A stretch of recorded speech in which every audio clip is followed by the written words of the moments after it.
साथिया अमृते पुर्या ग्रंथाधिराज तारामा भावो ब्रह्माथियाना भर्यामृत अहो वाणी तारी प्रशमरस भावे नितरती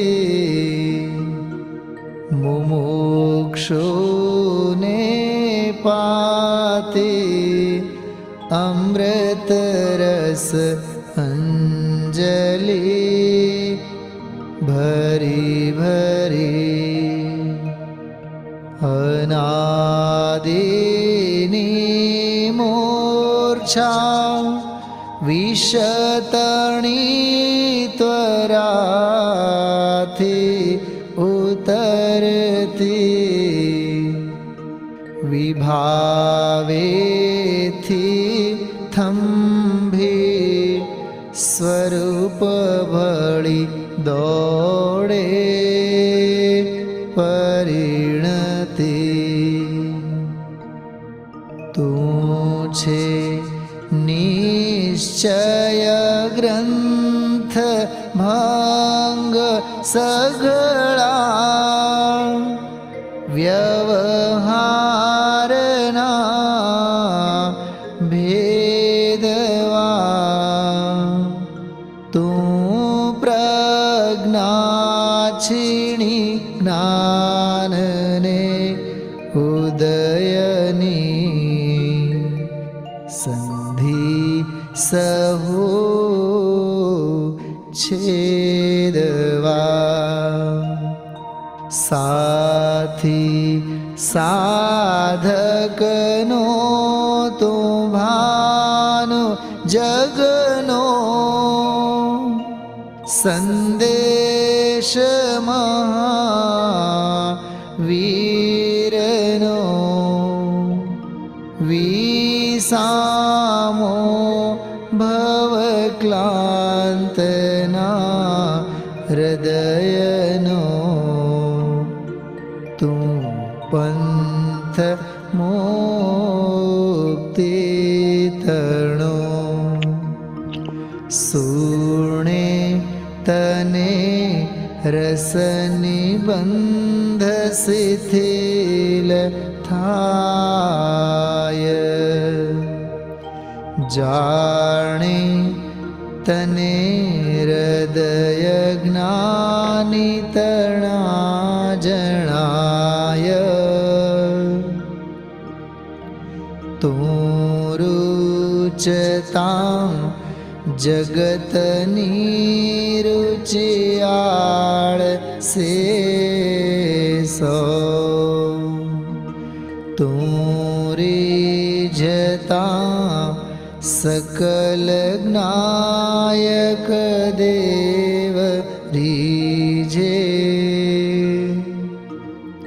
बनाओ पत्र कुंदनना रत्नोना अक्षरो लखी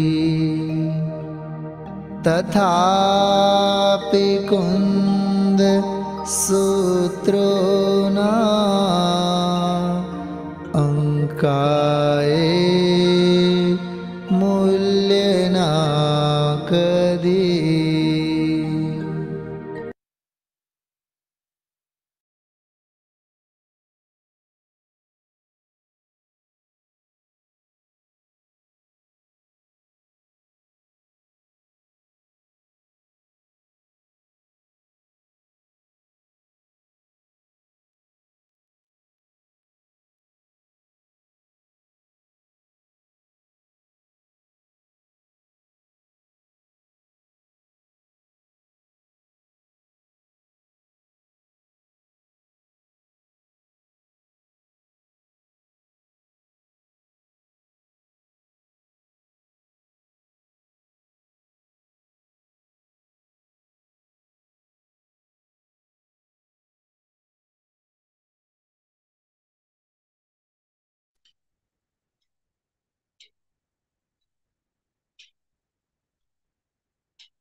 णमोऽर्हन्ताडं णमो सिद्धाडं णमो आर्याडं णमो वज्झायाडं णमो लोये सव्यसाहुडं चत्तारि मङ्गलम् अर्हन्ता मङ्गलम् सिद्धा मङ्गलम् साहुमङ्गलम् केवलिपण्णत्तो धम्मो मङ्गलम् चत्तारि लोगुत्तमा अर्हन्ता लोगुत्तमा सिद्धा लोगुत्तमा साहु लोगुत्तमा केवलिपण्णत्तो धम्मो लोगुत्तमो चत्तारि पव्वज्जामि अर्हन्ते शरणं पव्वज्जामि सिद्धे शरणं पव्वज्जामि साहु शरणं पव्वज्जामि केवलिपण्णत्तं धम्मं शरणं पव्वज्जामि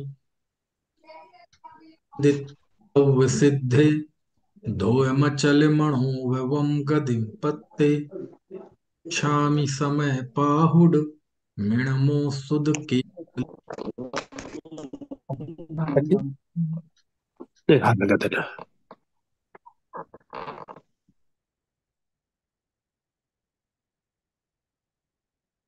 समय सार बंद अधिकार चल रहा है।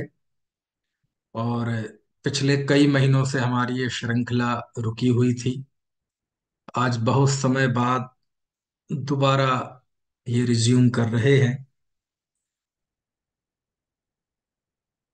इसके पहले जब भी ये चर्चा छूटी थी, अब तो मैं ही भूल गया, पता नहीं कौन सा महीना था। इतना तो पक्का है कि पिछले साल हुआ था क्योंकि 24 आ गया ना तो कई महीने बीत गए। मेरे समझ से सितंबर या अक्टूबर में आखिरी कक्षा हुई थी। तो लंबे समय के बाद अच्छा लग रहा है आप सबको देखकर। और सामने समय सार विराजमान है। समय सार की बंद अधिकार पर बात चल रही थी। बंद अधिकार गाथा 237 से गाथा 287 तक, 51 गाथाओं में ये बंद अधिकार है। और इस बंद अधिकार की 156 गाथा तक हम आ गए थे। 156वीं गाथा के बाद दो कलश हम पढ़ रहे थे। आज मैंने भी आखिरी प्रवचन सुना, ये जानने के लिए कि विषय क्या चल रहा था। तो 168 और 169वां कलश हम पढ़ रहे थे। तो थोड़ा हम जान लें कि अभी तक बंद अधिकार में क्या बात आ चुकी है। और मैं बार बार कहता हूं कि समय सार का कोई भी प्रकरण, कोई भी गाथा पढ़ें तो 5वीं गाथा को ना भूलें। तम एयत बेहत्तम दाये हम अప్పుడో सभी वेड़ जदि दायेज प्रमाणम चुक्केज छलमण घेतब्बम। इस 5वीं गाथा में आचार्य कुंद कुंद देव ने अपना एक उद्देश्य स्पष्ट तौर पर व्यक्त किया कि मैं ये समयसार क्यों लिख रहा हूँ, समयसार लिखने का मेरा उद्देश्य क्या है। और बहुत कम होता है ऐसा कि जब कोई रचनाकार स्पष्ट तौर पर अपना उद्देश्य बताता है कि मैं ये ग्रंथ क्यों लिख रहा हूं, है ना। और आचार्य ने बिल्कुल स्पष्ट उद्देश्य अपना बताया था कि मैं एकत्व विभक्त आत्मा को निज वैभव से दिखाऊंगा। और यदि मैं दिखाऊं तो उसे प्रमाण कर लेना, और कहीं चूक हो जाए तो छल ग्रहण मत करना। इस उद्देश्य से उन्होंने समयसार लिखा। आचार्य कुंद कुंद देव अपने इस प्रतिज्ञा वाक्य पर अटल है, अपने उद्देश्य पर अटल है। आत्मा को दिखाने की ऐसी कोई विधि नहीं थी जो उन्होंने छोड़ी हो। अनादिकालीन बहिरात्म दृष्टि वाला जो मिथ्या दृष्टि जीव है, उसके मिथ्यात्व को पुष्ट करने वाली ऐसी कोई युक्ति नहीं है जिसको आचार्य ने छोड़ा हो, उसे उपस्थित ना किया हो और उसका निषेध ना किया हो। यानी आत्मा दिखाने का पूरा भरसक प्रयत्न कुंद कुंद देव ने इसमें किया है। और उसी को देखने का हम प्रयत्न अब तक कर रहे हैं। अभी तक 256 गाथा तक जो बात आई बंध के प्रकरण में, इस बंध के प्रकरण में आचार्य ने ये बताया कि बंध का कारण मुख्यतः है क्या। तो शुरुआत जब इस अधिकार की होती है तो आचार्य ने एक उदाहरण से बात की शुरुआत की। वो लिखते हैं कि जैसे कोई तेल मर्दन किया हुआ व्यक्ति, जैसे जिसने शरीर में तेल लगाया हुआ हो, और वह यदि व्यायाम करता है ना, अस्त्र शस्त्र से व्यायाम करता है, तब भी उसे धूल, अ, यदि वो तेल लगाकर करता है तो उसे धूल चिपकती है, रज कण चिपकते हैं। लेकिन वही व्यक्ति, वही क्रियाएं, वही अस्त्र शस्त्र, वही कसरत, वही उछलना कूदना यदि बिना तेल लगाए हुए करता है तो उसे धूल चिपकती नहीं है। अब धूल चिपकने की अवस्था में और धूल नहीं चिपकने की अवस्था में एक चीज कॉमन है। कौन सी? उसका उछलना, उसका कूदना, उसका अस्त्र शस्त्र चलाना, ये दोनों कंडीशंस में कॉमन चीज है। लेकिन एक में धूल का बंधन हो रहा है, दूसरे में धूल नहीं चिपक रही है। इसका मतलब क्या है? इसका अर्थ यह है कि उसका उछलना कूदना, उसका अस्त्र शस्त्र चलाना, ये बंधन का कारण नहीं है, चिपकने का कारण नहीं है। उसने शरीर में जो तेल मर्दन कर रखा है, तेल लगा रखा है, स्नेह, नेह भाव, वो चिकनाहट से धूली बंद होता है, उसके उछलने कूदने से, शस्त्र चलाने से नहीं। ऐसे ही जीव का जो बंध है, बंध का कारण जीव की जो क्रियाएं होती हैं शरीर की, वो शरीर की क्रियाओं से बंध नहीं होता है ना। बंध का कारण जीव का अपना भाव है। और वह कौन सा भाव है? नेह भाव। नेह भाव मतलब चिकनाहट। और जीव के जो राग भाव है, उस राग भाव को, है ना, से मतलब है। राग चूंकि जीव के विकार का प्रतिनिधित्व करने वाला है, इसलिए आचार्य ने एक भाव दे लिया, है ना, कि इस तरह बंध का कारण जीव का अपना परिणाम है ना, अपना नेह भाव, जीव की अपनी विकृति, वो बंध का कारण है।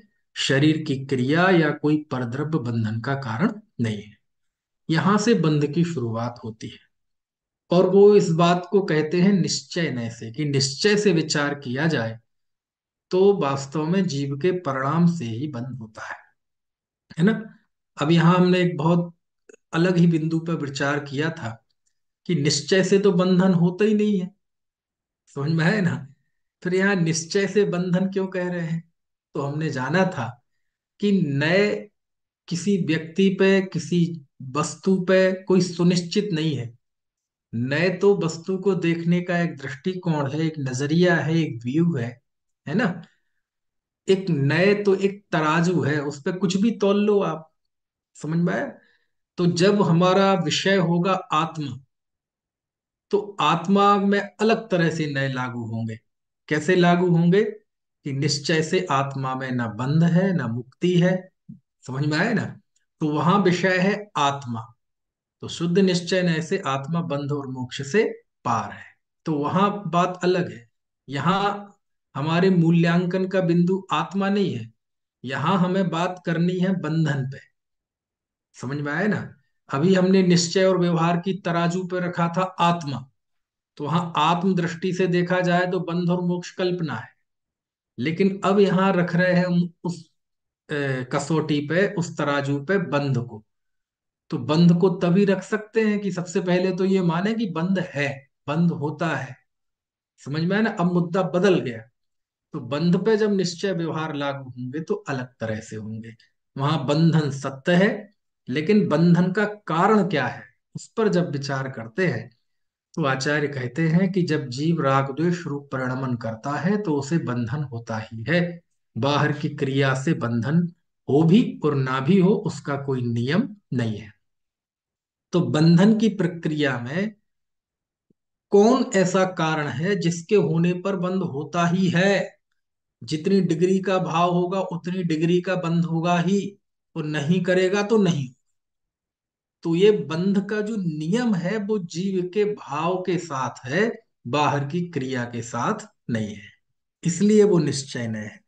क्योंकि यहाँ जो निश्चय न है वो बंध की बिल्कुल एक्यूरेसी बता रहा है, जिसका कोई अपवाद नहीं है, बिल्कुल सार्वभौमिक सार्वकालिक सत्य है कि जो भी जीव है ना राग करेगा उसे बंध होगा।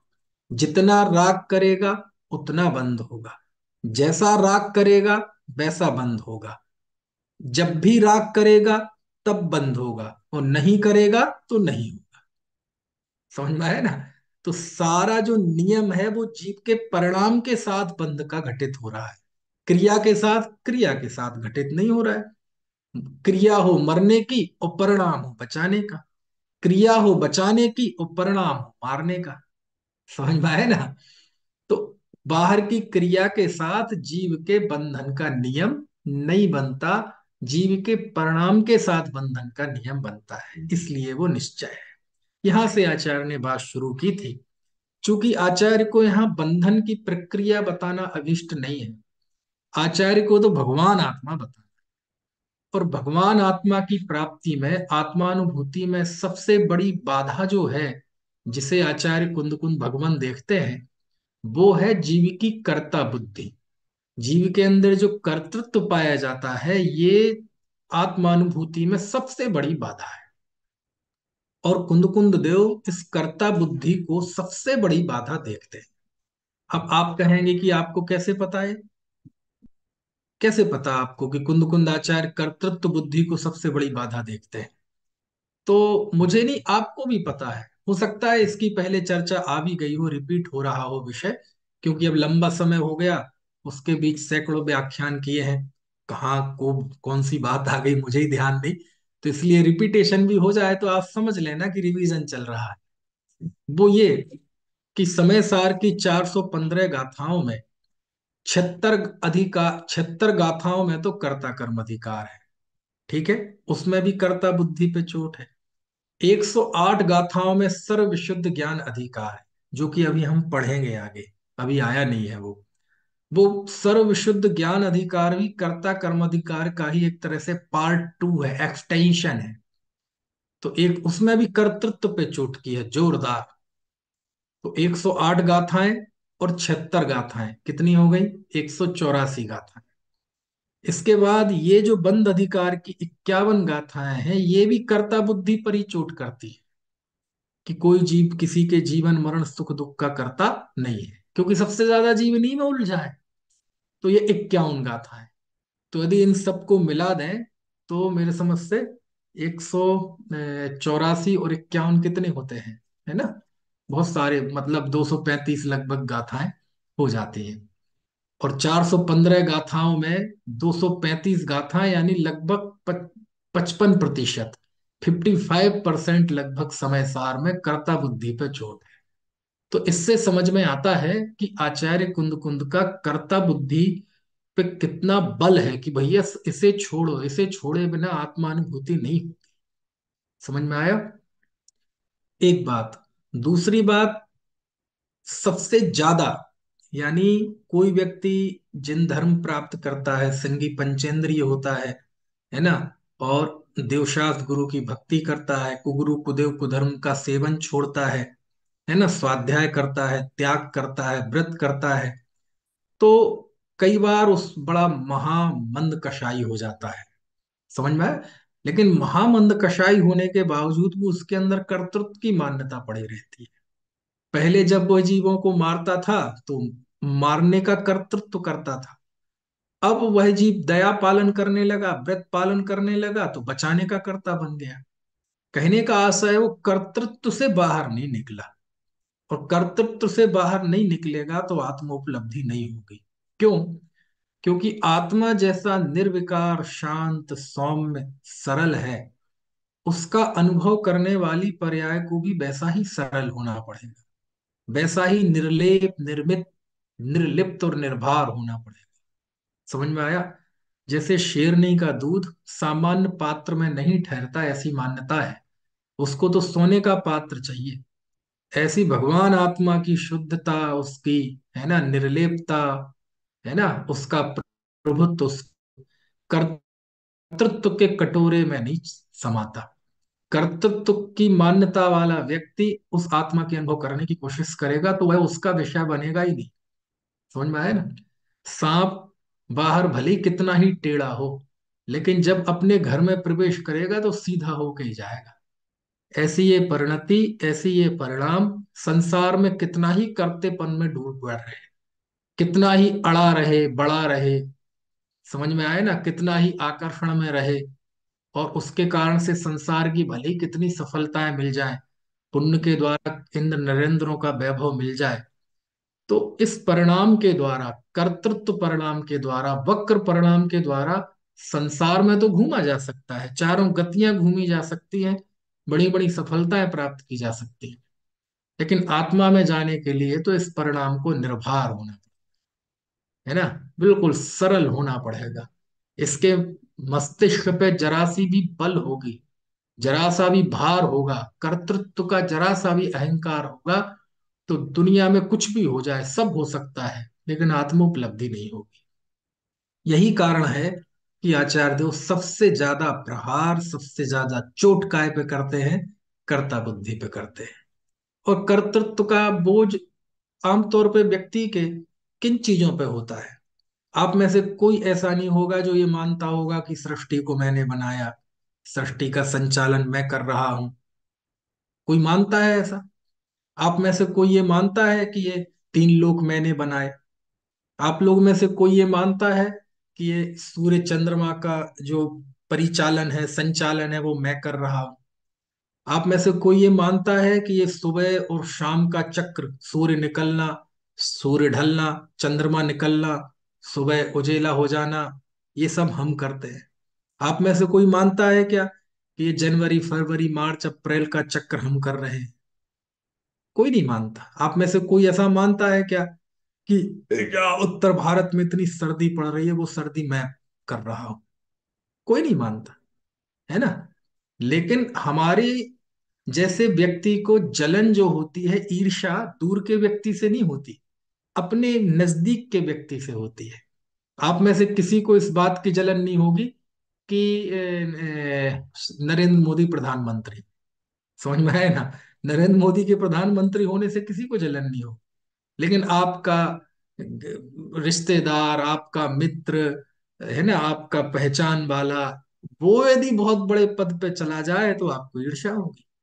तो कहने का आशय यह है कि हमारा संसार कोई बहुत दूर नहीं है, बिल्कुल आजू बाजू ही भटकता है हमारा संसार। ऐसे ही कर्ता किसके बनते हैं? हम सृष्टि के कर्ता कहाँ बनते हैं? यद्यपि एक परमाणु के भी कर्ता है, तो समझ लो सारी सृष्टि के कर्ता हमने अपने आप को मान रखा है। समझ में आए ना? लेकिन काम कहाँ करना है? हम कभी मन में ये चिंतन नहीं करते होंगे कि हम सृष्टि के कर्ता हैं, धर्ता हैं, हम ब्रह्मा हैं, विष्णु हैं, महेश हैं, ऐसा कभी कोई चिंतन नहीं करता, है ना? चांद तारे घूमते हैं, मैं घुमाता हूं, कोई ऐसा चिंतन नहीं करता होगा। इस राष्ट्र को मैं चलाता हूं, कोई ऐसा चिंतन नहीं करता होगा। ये जीवों को नरक स्वर्ग मैं भेजता हूं, कोई ऐसा चिंतन नहीं करता हो। ये सबसे ज्यादा कर्तृत्व तो बैठा है किसमें? तन उपजत अपनी उपज जान, तन नसत आप को नासवान। शरीर की उत्पत्ति में मैं उत्पन्न हो गया, शरीर के नाश होने में मैं नाश हो गया, और अब इस जन्म से लेके मरण तक शरीर के जो कार्य हैं उनका कर्ता मैं हूं। शरीर के जिनसे निमित्त नैमित्तिक संबंध है, रुपए पैसे मकान धन जायदाद, इनका कर्ता मैं हूं। जीव की असली बीमारी तो ये है, जीव अनादिकाल से अटकता आ रहा है तो इस स्थान पे अटकता है। समझ में आए ना? कोई बनता है कभी करता कि जो सूर्य ग्रहण हो रहा है या चंद्र ग्रहण हो रहा है, या ये सूर्य को बादलों ने ढक दिया, यहाँ तो पता नहीं कितने दिन से सूर्य देखा नहीं, समझ में आए ना, तो ये किसने कर रखा है? हमने कर रखा है। ऐसा किसी को भाव आता है? ऐसा किसी को भाव नहीं आता। समझ में आया ना? भाव। और अंदर में जहर काय का बैठा है? अंदर में जहर ये बैठा है कि मैंने ये मकान बनाया, मैंने बच्चों की परवरिश की, समझ में आया ना, ये जहर बैठा है। मैं किसी को मारता हूं, मैं किसी को बचाता हूं, मैं जीवों की रक्षा करता हूं, ये कर्तृत्व बैठा है। कुछ बात समझ में आ रही है कि नहीं? तो कहने का आशय है कि जैसे जलन नजदीक के व्यक्ति से होती है, दूर से दूर के व्यक्ति से जलन नहीं होती। समझ में आया ना? ऐसे ही कर्तृत्व की असली जड़ तो सबसे नजदीक है। कहाँ? ये शरीर के प्रति। समझ में आया ना? शरीर के आगे जाओ तो कषाय भावों के प्रति, कि मैं कषाय का करता हूं। तो कषाय का करता तो समय सार में भी लिखा है अशुद्ध नय से। हाँ, अशुद्ध नय से तो लिखा है, लेकिन कर्ता बन के जब वो स्वभाव मान लेता है ना, तो उसका भी निषेध करते हैं। खैर, तो यहां पर इस बंद अधिकार में आचार्य ने ये जो हमारे अंदर एक कर्तृत्व का आभा मंडल, एक कर्तृत्व की काली काली जो किरणें हैं, बिल्कुल चारों ओर हमारे आत्मा के अंदर छाई रहती हैं, जिससे आत्मा तिरोभूत हो जाता है, वो हमारी अनुभूति का विषय नहीं बनता, उस पर चोट करते हैं और लिखते हैं। अब वो गाथाएं तो हम पढ़ चुके हैं, एक बार उसका भाव बता देते हैं कि हमने क्या क्या पढ़ा है। आचार्य कह चुके हैं, जो मंडदि हिंसामी हिंसे जामी या परे ही सत्ते ही सो मूढ़ो अण्णाणी राणी एत्तो विपरीदो। जो मंडदि जीवेमि जीवे जामी या परे ही सत्ते ही सो मूढ़ो अण्णाणी राणी एत्तो विपरीदो। आयो खेड़ मरणम जीवाणम दृढ़ बड़े ही पंडतम। ऐसी ऐसी गाथाएं हम पढ़ चुके हैं, जिसमें कुंद कुंद देव ये कहते हैं कि जो ये मानता है कि मैं किसी को मारता हूं, वह मूर्ख है, अज्ञानी है। जो ये ऐसा मानता है कि मैं किसी को मारता हूं या कोई मुझे मारता है, वह मूर्ख है, अज्ञानी है। और ज्ञानी इससे बिल्कुल उल्टा होता है, विपरीत होता है। जो ये मानता है कि मैं किसी को बचाता हूं या कि कोई मुझे बचाता है, वह मूर्ख है, अज्ञानी है। ज्ञानी इससे विपरीत होता है। तो वास्तविकता क्या है? तो वो लिखते हैं कि आयु कर्म के क्षय से मरण होता है और आयु से जीवन होता है। कोई जीव किसी के जीवन मरण सुख दुख का करता नहीं है। ऐसा महासत्य आचार्य पिछली गाथाओं में बता चुके हैं, आगे भी बताएंगे। समझ में आया ना? आगे भी बताएंगे। इस पृष्ठभूमि में अपनी चर्चा चल रही है। अब कितनी बड़ी बात है, हमारा पूरा जैन दर्शन, दुनिया में जैन दर्शन की क्या इमेज है कि ये तो जियो और जीने दो। जैन धर्म का क्या संदेश? जियो और जीने दो। नारे लगाए जाते हैं, अहिंसा परमो धर्म, परस्परोपग्रहो जीवानाम। तो हमने अपने जैन दर्शन के जो सिंबल बना रखे हैं, अब जिसने ये इमेज बना रखी है, उसे ये कुंद कुंद देव की गाथा कैसे समझ में आई? जो कह रहा है कोई जीव किसी के जीवन मरण सुख दुख को करता ही नहीं है, और जो ये मानता है कि मैं किसी को मारता हूं, बचाता हूं, सुखी करता हूं, दुखी करता हूं, या कोई मुझे सुखी दुखी करता है, जीव मारता है, जिलाता है, अज्ञान है, ये मूर्खता है। तो शास्त्रों में तो बहुत लिखा है। हाँ, व्यवहार नय से ऐसा कहने में भी आता है, और व्यवहार नय से शास्त्रों में लिखा है। शास्त्रों में जो लिखा है वो असत्य नहीं है। शास्त्रों में जो जीव दया की बात लिखी, वो असत्य नहीं है, वो एक नय का कथन है। लेकिन यहाँ बात पारमार्थिक चल रही है, यहाँ बात आत्मानुभूति की चल रही है। यहाँ जीव को आत्मा तक जाना है, और जब आत्मा की ओर जाना है तो ये संसार के सारे व्यवहार से थोड़ा आगे बढ़ना पड़ेगा। समझ में आए ना? तब जाकर लिखते हैं कि सब जीवों का जीवन मरण सुख दुख उसके कर्म के अनुसार होता है, कोई किसी के सुख दुख का करता नहीं। समझ में आए ना? विधि का विधान है। अब दुनिया में जाएंगे तो कहेंगे हम तो किसी के सुख दुख का करता है नहीं, तो कौन है? तो भगवान करते हैं, है ना? तो वहां विधि का अर्थ होता है भगवान। जैन धर्म में विधि का अर्थ होता है कर्म, है ना? दूसरी जगह कौन करता है? भगवान करता है। पर यहाँ कौन करता है? कर्म करता है। यहाँ मतलब वास्तव में वास्तविकता ये है ना? क्यों? इस संसार के सुख दुख जीवन मरण का कर्ता भगवान है, कोई ईश्वर है। इससे बड़ा अज्ञान, इससे बड़ा असत्य प्रलाप, इससे, है ना, बड़ा क्या कहना चाहिए, अज्ञानपूर्ण वार्तालाप दुनिया में नहीं हो सकता। तो कहते तो है, कहना और बात है, व्यवहार करना और बात है, लेकिन वास्तविकता उस व्यवहार से काफी अलग होती है। व्यवहार में तो भक्ति में भी ज्ञानी जन भी कह देते हैं, कह देते कि नहीं, कि हे भगवान, आपकी प्रसाद से हमें उत्तम बोधि की प्राप्ति हो। कुंद कुंद देव की गाथा बोल रहा हूं मैं, हिंदी में कह रहा हूं, कुंद कुंद देव की गाथा है। आपकी भक्ति के प्रसाद से मोहक खो कम्मक खो समाहि मरणम बोहि लाभम सुईगमण जिण गुण संपत्ति हो मज्ज।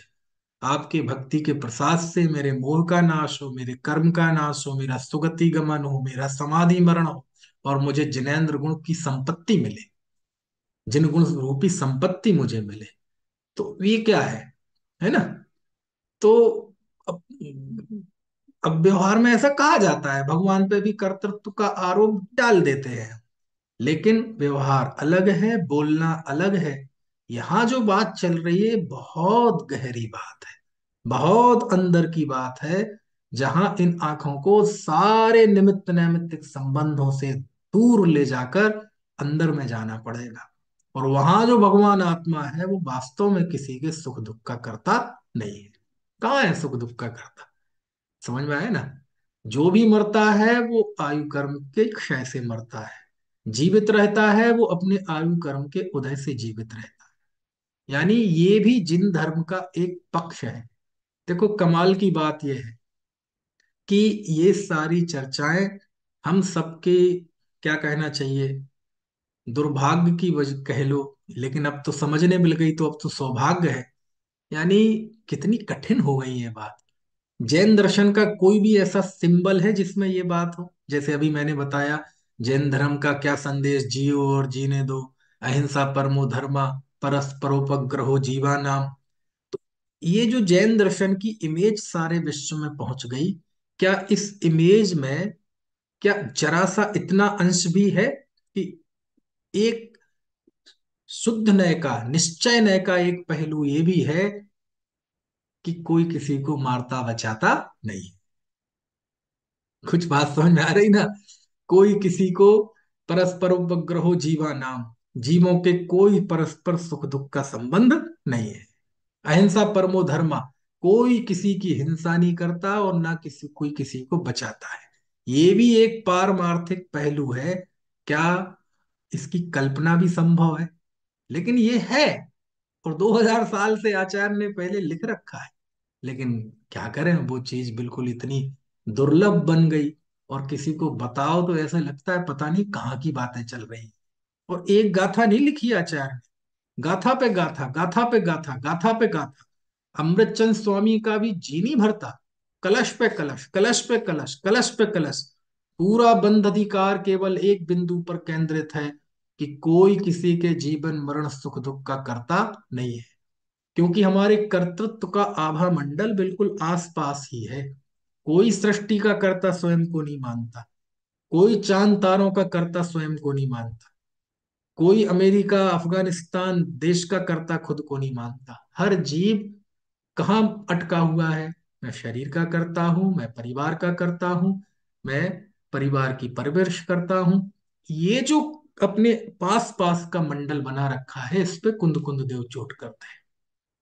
यद्यपि पारमार्थिक तौर पे तो, यदि हमने पेन उठाया और मैं पेन का भी कर्ता बनता हूं, तो समझ लो 3 लोग का कर्ता बनता हूं।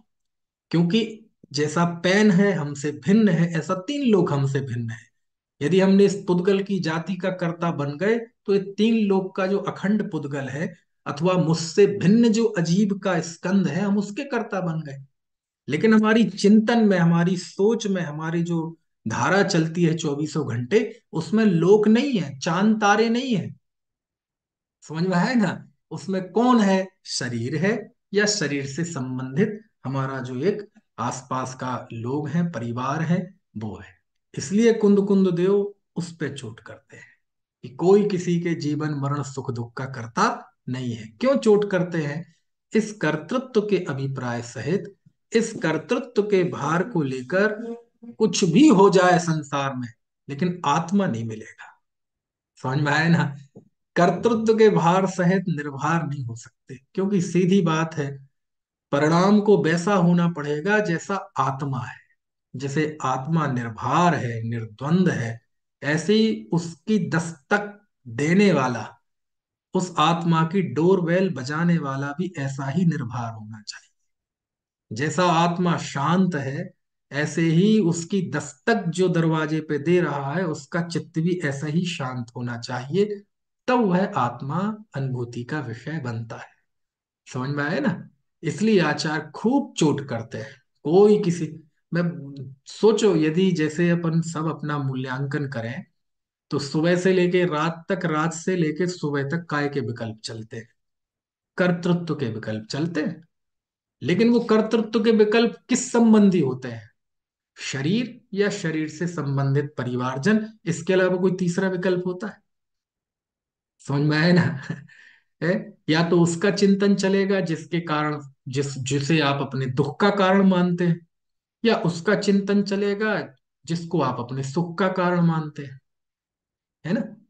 बच्चे होंगे तो पिता का चिंतन करेंगे, उन्हें मानता है कि पिता से सुख मिलता है। या शत्रु का चिंतन करेंगे क्योंकि हमने ये मान रखा है कि उसने मुझे दुखी कर रखा है। यानी शत्रु और मित्र, अपने और पराये के अलावा कौन किसका चिंतन करता है? मुझे बताओ, हम यहाँ बैठे हैं, यहाँ तीन चार मकान छोड़ के एक खाली जगह पड़ी है, उसका कौन चिंतन करता है? और करेगा भी तब जब उसे लग रहा होगा कि ये मुझे खरीदना है, मेरे पास इतने पैसे हैं और इसे खरीद लूंगा तो मैं सुखी हो जाऊं, तो करेगा चिंतन, नहीं तो नहीं करेगा। हम फ्लाइट में बैठ के जाते हैं, 1 घंटे में 1,000 किलोमीटर चल गए, इतने बादल दिखते हैं, इतने ऊपर से बिल्डिंग्स दिखती हैं, पेड़ पौधे दिखते हैं, कौन चिंतन करता है? कुछ बात समझ में आ रही? ट्रेन में जा रहे हैं, हजारों लोग मिल रहे हैं, किसी कितनी तरह के जीव, ऐसे टेढ़े मुंह, एड़े मुंह, लंबे किसी से किसका चिंतन करता है? आप दो ही व्यक्तियों का चिंतन करते हैं, या तो जो आपके सुख का कारण होगा, या दुख का कारण होगा। होगा मतलब आप मानते होंगे, है तो कोई नहीं, आप उसी का चिंतन करेंगे। या तो जिसको आप दुख का कारण जानते होंगे, या उसके सुख का कारण जानते होंगे। बताओ, आपसे कहा भी जाए कि ऊपर नीले बादल का चिंतन करो, आप नहीं कर पाएंगे। चिंतन करने के लिए, ध्यान करने के लिए राग द्वेष होना जरूरी है। संसार के, यदि राग नहीं होगा, है, आप अपने बेटे का ध्यान करते हैं क्यों? उससे राग है। और रात में कोई किसी ने बुरा भला कह दिया हो, तो एसी चल रही हो, बढ़िया डल्लब के गद्दे पे लेटे हुए हो, तब भी चित्त जलता है। किसकी ध्यान आती है? शत्रु की, जिसने बुरा भला कहा। क्यों? हमने मान रखा है कि वो मेरा बुरा कर। तो हमारा जो चित्त 24 घंटे जलता है, वो दो ही चीजों में चलता है। पर का चिंतन, या तो हमने किसी को सुख का कारण माना होगा, या किसी को दुख का कारण माना होगा। जिसे हम सुख दुख का कारण नहीं मानते, उसका ध्यान आप कर ही नहीं सकते। करके बताओ, नहीं कर सकते। समझ में आया ना? गेय पदार्थों का, ये देखो लौकिक व्यवहार से सिद्ध हो रही ना ये चीज। यानी जो हमारे लिए केवल गेय मात्र हैं, जिनसे हम अपना सुख दुख का संबंध नहीं मानते, आप चाहते हुए भी उनका ध्यान नहीं कर पाए। यानी हमारी जो क्या कहते हैं, मस्तिष्क है, हमारी जो श्रद्धा है, हमारा परिणाम है, वो काय में अटका है? केवल सुख और दुख के कारणों में अटका है। तो उसी का ध्यान होता है। तो आचार्य वहीं चोट करते हैं। समझ में है ना? जहां डैमेज होता है, वहीं पर आचार्य चोट करते हैं, वहीं उसी पे कार्य करते, उसी जगह को दुरुस्त करते हैं। तब आचार्य लिखते हैं कि सुनो भैया, अनादिकाल से सबसे ज्यादा हम अटके कहाँ हैं? बस इसी में अटके हैं कि ये मुझे मारता है, ये बचाता है, इसने मुझे जीवन दिया, इसने मुझे मारने की कोशिश की, इसने मुझे सुखी कर दिया, इसने मुझे दुखी कर दिया। इससे ज्यादा और संसार है क्या? समझ में आया ना? तब जाके आचार्य को लिखना पड़ा कि सुनो सुनो सुनो जीवो, इस बात की गांठ बांध लो। कल नहीं आज बांध लो, आज नहीं अब बांध लो, जितनी जल्दी हो सके उतनी जल्दी बांध लो। जितने जल्दी सुख चाहिए, आत्मा चाहिए, उतनी जल्दी बांध लो। क्या बांध लो? कि सभी जीवों का सुख दुख, जीवन मरण, सब कुछ उस जीव के कर्म के उदय के अधीन है। कोई दूसरा जीव उसका कर्ता नहीं है। कितना बड़ा सत्य है ये! समझ में आया ना? अब देखो, प्रथमानियों की सारी घटनाएं इस कथन के समर्थन में उतारी जा सकती है। पूरा प्रथमानियोग, पूरे पुराण उतारे जा सकते हैं, महापुरुषों का चरित्र बताया जा सकता है। है ना। 63 का पुरुषों में जो हुए उनका बताया जा सकता है, सीता अंजना आदि का भी बताया जा सकता है। क्यों? क्योंकि इससे ज्यादा संसार और क्या है। ये मुझे सुखी करता है और ये मुझे दुखी करता है, इससे बड़ा कुछ संसार है क्या? बात समझ में आ रही कि नहीं? है? क्या कह रहा हूं मैं? इससे बड़ा कुछ संसार है क्या? संसार दो लाइनों में है, ये मुझे सुखी करता है, ये मुझे दुखी करता है, वो इतना संसार है। जो सुखी करता है वो राग का आलंबन, जो दुखी का करता है वो द्वेष का आलंबन। और इस राग द्वेष में आत्मा कहीं नहीं है, आत्मा से तो दूर रहे ना। तो ये यहाँ आचार्य ने चोट की है, इस बड़े, बहुत, क्या कहना चाहिए, बहुत मार्मिक बिंदु को पकड़ा है कुंद कुंद देव ने। जीव अटका कहाँ है? कहाँ है संसव? कौन मानता है कि मैंने चांद सार तारे बनाए, चांद तारों को मैं चलाता हूँ? वो ये मानता है कि मैं शरीर चलाता हूँ। कौन मानता है कि अमेरिका के लोगों का पालन करने वाला मैं हूं? या मैं ये मानता हूं कि मैं परिवार का करता हूँ। समझ में आए ना? कौन मानता है कि ये ग्रीनलैंड के जंगल में रहने वाले झिंगा लालाओं से मैं दुखी हूँ? सब ये मानते हैं कि ये पड़ोस में जो रह रहा है इसने मुझे दुखी कर रखा है। यानी संसार का चक्र बिल्कुल हमारे आसपास है, बहुत कहीं दूर जाने की जरूरत नहीं है। जैसे दूरदृष्टि दोष हो, दूर का दिखाई ना देता हो तो कोई बात नहीं। यदि निकट दृष्टि है सही, पास का सही सही दिखाई देता है, तो भी आप मोक्ष के मार्ग में बढ़ जाएंगे। समझ में आया? अद्भुत है ये बात है। अब चलो, टाइम तो काफी निकल गया। ये दो कलश जो हम पढ़ रहे थे पिछली चर्चा में, एक कलशों को जरा पढ़ लेते हैं। देखो, 168 कलश और 169 कलश, ये समझ लो सुप्रीम कोर्ट का फैसला है।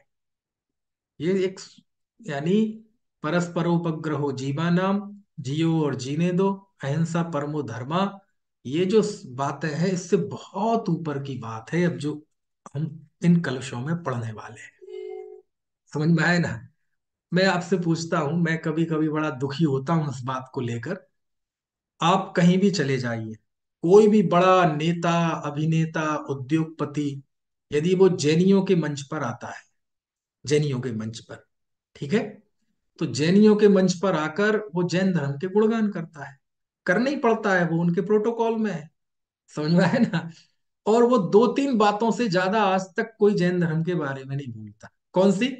कि जैन जैन धर्म बहुत वैज्ञानिक है। जो डॉक्टर है वो भी कहते हैं कि सूर्यास्त के पहले भोजन कर लेना चाहिए, और जैनी लोग भी करते हैं।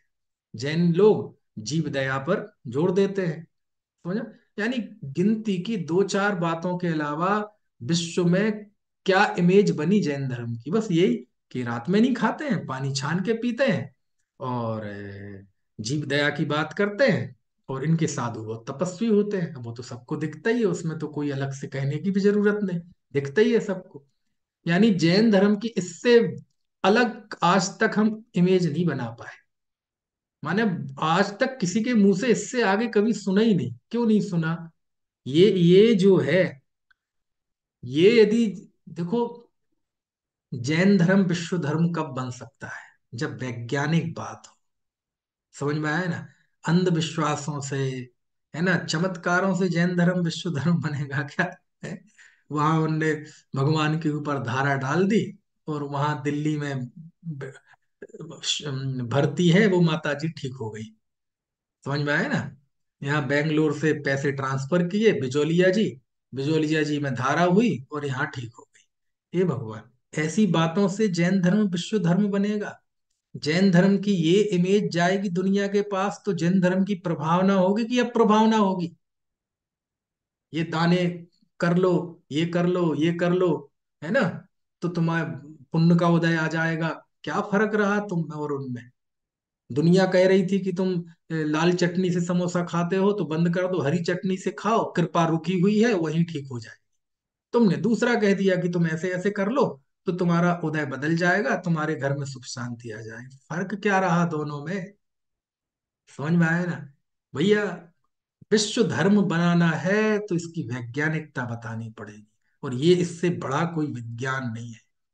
आज जब उसमें जाते हैं हॉस्पिटल में, और हॉस्पिटल में वो जो मल्टी स्पेशलिटी वाले हॉस्पिटल होते हैं ना, एक मरीज लेटा हुआ है, उसको लीवर की भी प्रॉब्लम है, किडनी भी डैमेज है, हार्ट भी डैमेज है, ब्रेन भी है, और सबके स्पेशलिस्ट डॉक्टर उसे घेरे हुए हैं। हार्ट का भी, हार्ट का सर्जन भी, है ना, और वो क्या कहते हैं, पेट का डॉक्टर भी, गैस्ट्रोलॉजिस्ट भी है। समझ में आया ना, सारे डॉक्टर घेरे हुए हैं। और पूरी विश्व की सबसे बड़ी जो हॉस्पिटल होगी वहां है, और सारे एक साथ कोशिश में लग जाते हैं, और उसके बावजूद भी वो डॉक्टर भी ये दावा नहीं करते कि मैं बचा पाता। वो भी कहते हैं कि देखो, मैं प्रयत्न कर रहा हूं, है ना, लेकिन अंततः हमारे हाथ में नहीं है। होनहार होगी तो बचेंगे, नहीं तो नहीं बचेंगे। यही तो कुंद कुंद देव कह रहे हैं कि भैया ये भ्रम है हमारा कि कोई किसी को मारता बचाता है। मणि मंत्र तंत्र बहु होई बरतै न बचावे कोई, ये साइंस है, ये विज्ञान है। बोलो कौन नहीं मानता, कौन डॉक्टर ये, है ना। भाई डॉक्टर तो बड़े साइंटिफिक सोच वाले होते हैं। कोई डॉक्टर कभी दावे से कह सकता है कि मैं बचा पाऊंगा, मैं बचा लूंगा? नहीं भाई, वो भी मानते हैं कि एक बिंदु पर जाकर हम कुछ नहीं कर पाएंगे। एक बिंदु पर जाकर वो कहने पुराने उसमें सुनते थे, अब काम दवा से नहीं चलेगा, अब काम से कैसे चलेगा, दुआ से चलेगा। वो दुआ हुआ से कुछ नहीं, वो कुल मिला के उन शब्दों के जरिए ये कहना चाहते हैं कि हमारा जो था वो हमने कर दिया। बाकी धर्म की भाषा में कहें तो अब आयु होगी तो बचेंगे, क्योंकि काम तो दुआ हुआ से भी नहीं होता कुछ। समझ में आया ना? है ना। अब व्यवहार में आएंगे तो उस दवा ववा वो सब निमित्त नैमित्तिक संबंध, बहुत बातें हैं। लेकिन बात यहाँ निमित्त नैमित्तिक संबंध सांसारिकता की नहीं चल रही, बात यहाँ परमार्थ की चल रही है। एक्यूरेसी किस चीज में है ना। दवा का जीवन के साथ निमित्त नैमित्तिक संबंध है, तो क्या दवा रहेगी तो वो जीवन रहेगा क्या उसका? बोले ऐसा नियम नहीं है। डॉक्टर रहेगा तो जीवन रहेगा क्या? नहीं रहेगा। आयु रहेगी, जीवन रहेगा, डॉक्टर रहे ना रहे। समझ में आया ना? तो हमारे सुख दुख जीवन का संबंध कर्म के साथ है, इसका कोई अपवाद नहीं है, इसका कोई अपवाद नहीं है। डॉक्टर घेरे रहेंगे, मर जाएगा, और जंगल में अकेला पड़ा है असहाय, हाथ पैर कटे हुए, बच जाएगा। डॉक्टर के साथ नियम नहीं है, अविनाभाव संबंध नहीं है, व्याप्ति संबंध नहीं है। कुछ बात समझ में आ रही नहीं? ऐसे ऐसे जीव हैं।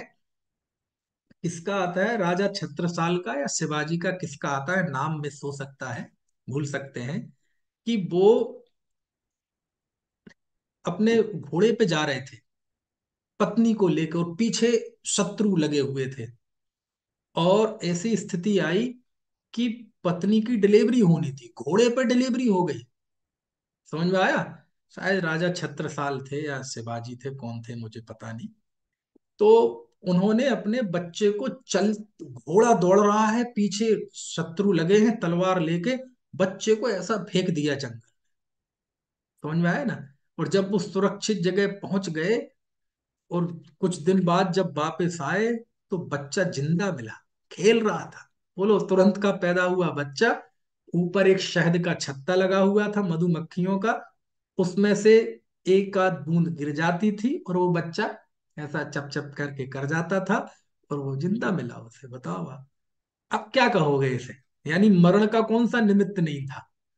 जंगल है, कोई जीव ही आके चिपट जाए, सांप बिच्छू आके चिपट जाए, और पैदा हुए बच्चे की तो कितनी केयर की जाती है, लेकिन वो बच गए।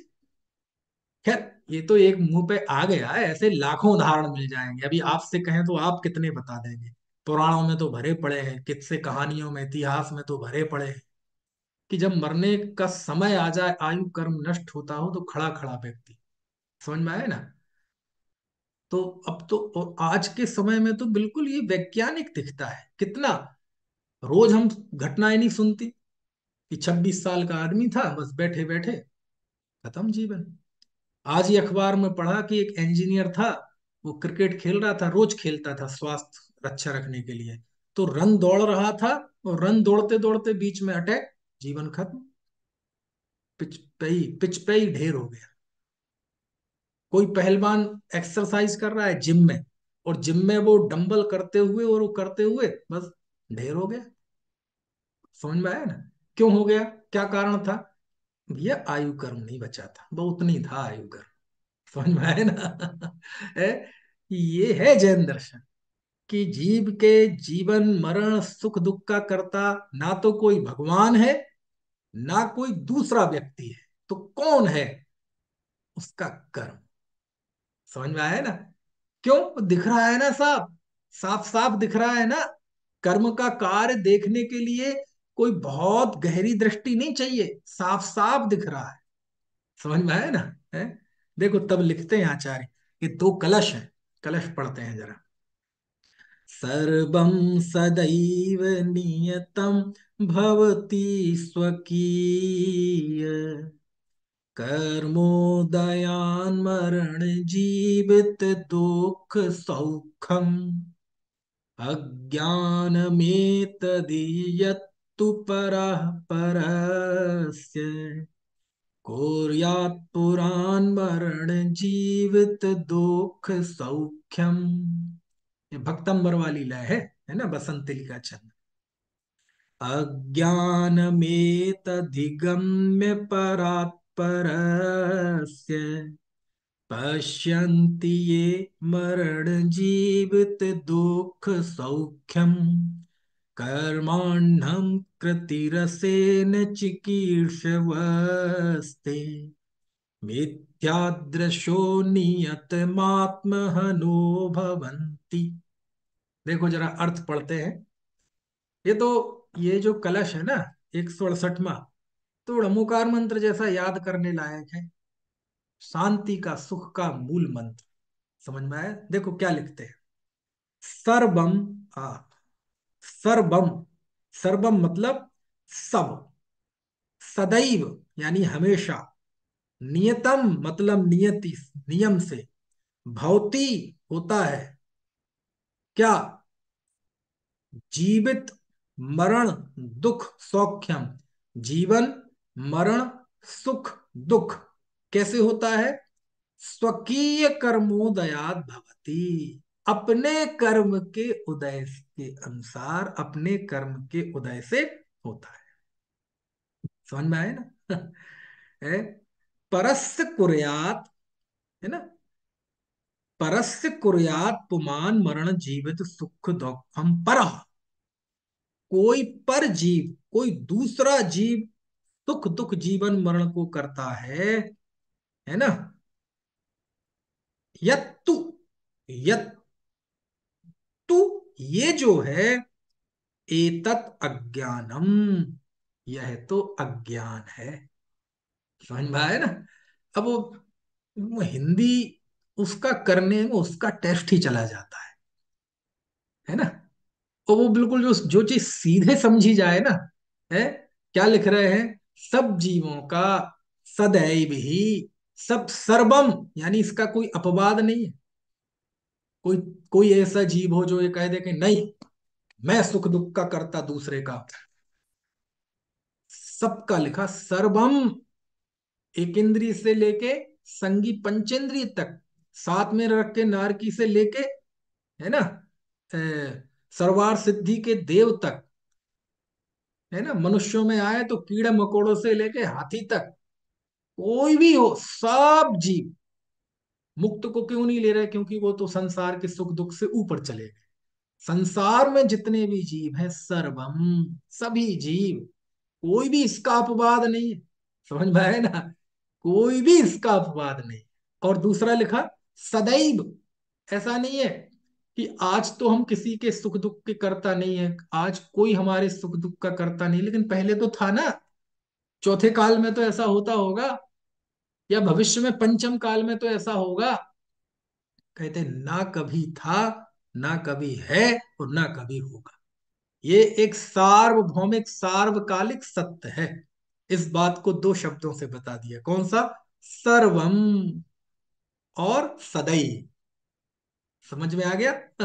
सब जीव और सब समय, इसमें कोई टाइम समय बाधा नहीं है और कोई जीव बाधा। समझ में आया ना? कितना ही पुण्यशाली जीव हो, तीर्थंकर जैसा जीव ही क्यों हो, वो भी किसी को सुखी नहीं कर सकता। तीर्थंकर जैसा जीव हो, वह भी किसी को सम्यक तो नहीं दे सकता, संयम नहीं दे सकता। तीर्थंकर जैसा ही जीव हो, वह भी किसी को दुखी नहीं कर सकता, क्योंकि वो ही आदिनाथ के प्रवचन सुनकर कोई संयमी हो गया, और कोई वो ही आदिनाथ का प्रवचन सुनकर वो मारीची भ्रष्ट हो गया। अब आप किसे दोष दोगे? नेमिनाथ भगवान की वही घोषणा सुनकर कि ये द्वारिका 12 वर्ष बाद जल जाएगी, इस घोषणा को सुनकर कितने ही जीवों को वैराग्य आ गया कि देखो ये स्वर्णिम द्वारिका नष्ट हो जाएगी। इस तरह संसार के सभी संयोग नश्वर हैं, मैं आत्मा नित्य हूँ, शाश्वत हूँ। ऐसा वैराग्य हो गया, किसी को सम्यक दर्शन की प्राप्ति हो गई। और कई लोगों को ऐसा विचार आया कि हम जलने देंगे तब जलेगी ना, देखते हैं कौन जलाता है। सर्वम, आह, कौन सा शब्द दिया है? सर्वम, सब, कोई अपवाद नहीं है। कितना ही बड़ा पुण्यशाली जीव हो, वह भी किसी को सुखी दुखी नहीं कर सकता। तो बाकी कहते तो हैं, व्यवहार अलग बात, बात यहां परमार्थ की चल रही। समझ में आया? अच्छा, एक साथ कितने तीर्थंकर होते हैं? एक साथ कितने तीर्थंकर हो सकते हैं, कम से कम और ज्यादा से ज्यादा? कम से कम 20 रहते हैं हमेशा, ठीक है? और अधिक से अधिक 170 तीर्थंकर, है ना? 32 विदेह हैं, और पांचों भूमि के 32 विवेक, 160, 5 भरत, 5 ऐरावत, है ना? चलो, जैसा भी उसका एक गणित है। आवाज 170। नहीं आ रही। एक, किसको नहीं आ रही आवाज? आ रही है आप, भाई साहब। आ रही है तो जरा थम्स अप कर दीजिए।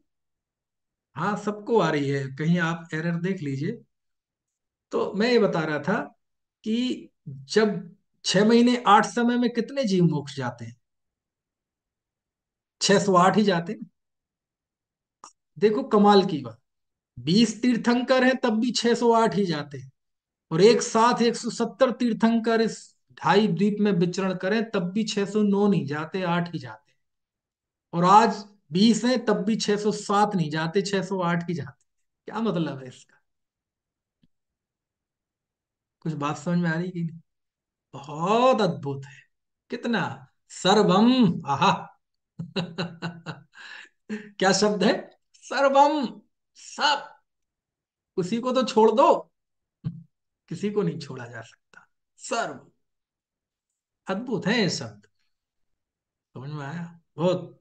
सर्वम, सब जीव की बात है भैया ये। तो कोई समय तो ऐसा आएगा, चौथा काल, पंचम काल, दूसरा काल, तीसरा काल, वस्तु स्वभाव बदलता नहीं। निश्चय ने मतलब एक्यूरेसी, उसे कोई बदल नहीं सकता। वो समय और व्यक्ति या देश काल से प्रभावित नहीं होता। आग गर्म है, पहले थी, आज भी है, रहेगी। भारत की और पाकिस्तान की एक सार्वभौमिक सार्वकालिक सत्य है कि आग गर्म है। ऐसे ही सब जीवों का सुख दुख, कोई नहीं बचा है इसमें। सब जीवों का सुख दुख, जीवन मरण किसके अनुसार? उसके स्वयं के अनुसार। सब जीवों में सबका अपना अपना इंडिविजुअल लेना है, अलग अलग लेना है, एक का दूसरे का नहीं, दूसरे से तीसरा नहीं। सर्वम, सब जीवों का सुख दुख, जीवन मरण स्वकीय, उस जीव के अपने अपने कर्म के उदय के अनुसार। तो कभी कोई समय आएगा कि ये व्यवस्था बदल जाएगी, कुछ कम ज्यादा हो जाएगा। पंचम काल है साहब, पंचम काल में तीर्थंकर नहीं, केवली नहीं, श्रुत केवली नहीं, लिखा सदैव। हाँ। सर्वम सदैव, सब जीवों का सदाकाल। कोई है, 6 काल होते होंगे, सुषमा सुषमा सुषमा सुषमा दुष्मा दुष्मा सुषमा दुष्मा दुष्मा दुष्मा। फिर 6 काल आएंगे, दुष्मा दुष्मा दुष्मा दुष्मा सुषमा सुषमा दुष्मा सुषमा सुषमा।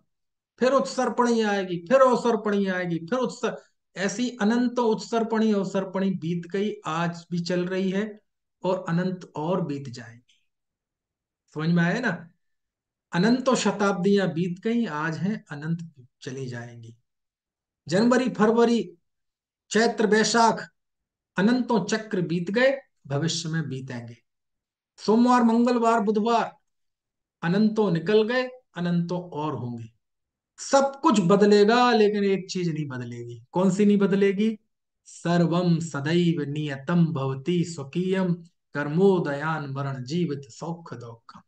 सभी जीवों का सुख दुख जीवन मरण हर्ष विषाद संयोग वियोग उसके अपने कर्म के अनुसार होता है सदा काल।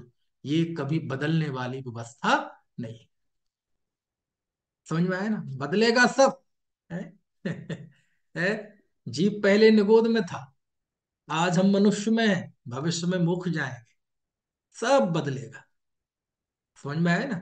जन्म के समय हम बिल्कुल छोटे से थे, आज बड़े हैं। सब बदलेगा। समझ में आया ना? सरकारें बदलेंगी, बदलेंगी कि नहीं बदलेंगी?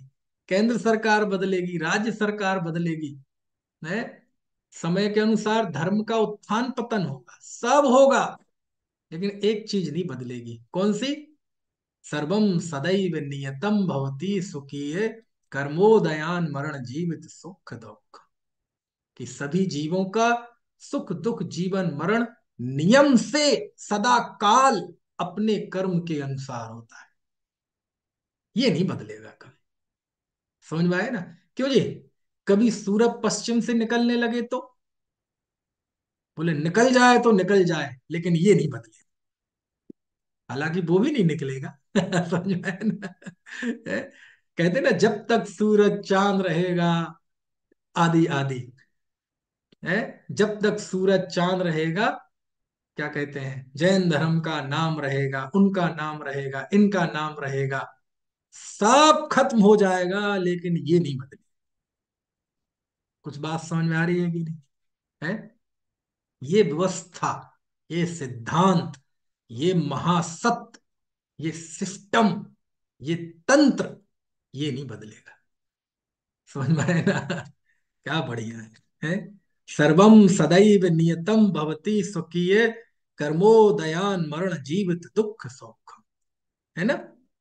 इस जगत में इह, दूसरी लाइन में है ना, अज्ञानम एतद इह, इह मतलब इस जगत में मरण जीवित दुख सौखम, मरण जीवन दुख शोक सर्वम सदैव नियतम स्वकीय कर्मोदयात भवति। सब सदैव नियम से अपने कर्म के उदय के अनुसार होता है। समझ में आया ना? क्यों जी? पर्याय तो प्रतिपल बदलती है ना, प्रतिपल बदलती है। कोई भी द्रव्य कभी एक पल को, एक पल से ज्यादा रुकता नहीं है, हर पल पर्याय बदलती है। दुनिया में 6 द्रव्य हैं, जाति अपेक्षा 6, संख्या अपेक्षा अनंत द्रव्य, अनंत जीव, अनंत अनंत पुद्गल, धर्म अधर्म आकाशे काल संख्या। प्रति समय ये परिवर्तित होते हैं। सब परिवर्तन होगा होगा होगा, लेकिन एक चीज नहीं बदलेगी। कौन सी? ये सर्वम सदैव नियतम भवति स्वकीय कर्मोदयान मरण जीवित सुख दुख। समझ में आ रही है बात की नहीं? बहुत समय खराब आ गया जी, बहुत खराब आ गया जी, बहुत खराब समय आ गया जी। है, रिश्ते तार तार हो रहे हैं। आ गया ना खराब समय? पहले कभी अच्छा था ना? बदल गया ना? कुछ नहीं बदला। पहले भी सबका सुख दुख जीवन मरण अपने कर्म के उदय के अनुसार ही होता था, आज भी अपने कर्म के उदय के अनुसार ही होता है। समझ में आया ना? भविष्य में भी ऐसा ही हो। आजकल देखो जी, जो धर्मात्मा है वो दुखी है, जो पापी जीव हैं वो सुखी हैं। ये आजकल की बात नहीं है, ये सुख दुख आजकल से नहीं होता। है ना? कर्म के उदय से होता है। अरे धर्मात्मा जीव के भी तो कर्म का उदय आ सकता है ना, असाता का, आज नहीं। है ना? अच्छा, सीता जी को वनवास हुआ था तो अपने कर्म के उदय से हुआ था ना? और आज किसी महिला को वनवास होता है तो, है ना? पहले कुणक राजा श्रेण की मृत्यु का कारण बना उसका बेटा, और आज यदि कोई बेटा अपने पिता को घर से बाहर निकाल देता है तो कौन से कर्म के उदय से? अरे कुणिक हो चाहे कोई भी हो, अनंत काल पहले हो चाहे आज हो चाहे बाद में हो, जब भी कोई अपना प्रिय हमें निकालेगा तो हमारे कर्म के उदय से निकाल। कोई नहीं काल बदलता इस व्यवस्था में, इस सिस्टम में। कोई पंचम काल, चौथा काल, तीसरा काल, दूसरा काल नहीं है। कोई जमीन कि भारत में ऐसा होता है, भारत में ज्यादा दुख है, कहते भारत दुख का कारण नहीं है। समझ में आया ना, इसी में बहुत सुखी भी है। आत्महत्याएं कहाँ होती हैं? सब देशों में होती हैं। खुशियां कहाँ मनाई जाती हैं? सब देशों में मनाई जाती हैं। गरीब कहाँ नहीं है? सब देशों में है। अमीर कहाँ नहीं है? सब देशों में है। हत्याएं, चोरी डकैती कहाँ नहीं होती? सब जगह होती है। भाई ने भाई के लिए जान दे दी, ऐसे उदाहरण सब जगह मिल जाते हैं। और 5 रुपए के लिए एक ने दूसरे का कत्ल कर दिया, ऐसे उदाहरण सब जगह मिल जाते हैं। इसका समय और स्थान से क्या लेना देना है? समझ में आया? सर्वम सदैव नियतम भवति सुखी, कर्मोदयान मरण जीवित दुख सुख। समझ में आया ना? दो ही चीज है, दो बात बस समझ लो। सारी दुनिया आपके हाथों में है, दुनिया मुट्ठी में है। कौन सी? सर्वम सदैव नियतम भवति सुखी है। सभी जीवों का सुख दुख जीवन मरण अपने कर्म के उदय के अनुसार होता है, एक। और दूसरी बात, मैं इन सब का ज्ञाता हूं, करता नहीं हूं। खत्म। समय सार बंद हो गया सब, कुछ नहीं बचा। समझ में आया? ऐसा है। चलो, तो अब एक ही गाथा का अर्थ हो पाया, है ना, एक ही श्लोक का, कलश का 168। बाकी कल पढ़ाएंगे। किसी का कोई प्रश्न हो तो पूछ लो, है ना। अच्छा, बात समझ में तो आ गई कि नहीं? सर्वम सदैव का अर्थ समझ में आ गया नहीं? किसी का कोई प्रश्न हो? है? चलो तो फिर, हाँ, है किसी का कोई प्रश्न? चलो, अच्छा है, बहुत दिनों बाद कक्षा शुरू हुई तो मुझे भी अच्छा लग रहा है ना। यहाँ तो बहुत ठंड है, बहुत सर्दी है। और आप तो जगह जगह दूर दूर से हैं, पता नहीं कहाँ कैसा है ना। चलिए, जिनवाणी स्तुति करते हैं। अनंत धर्मणस्तत्त्वं पश्यन्ति प्रत्यगात्मनः, अनेकान्तमयी मूर्तिर्नित्यमेव प्रकाशम्।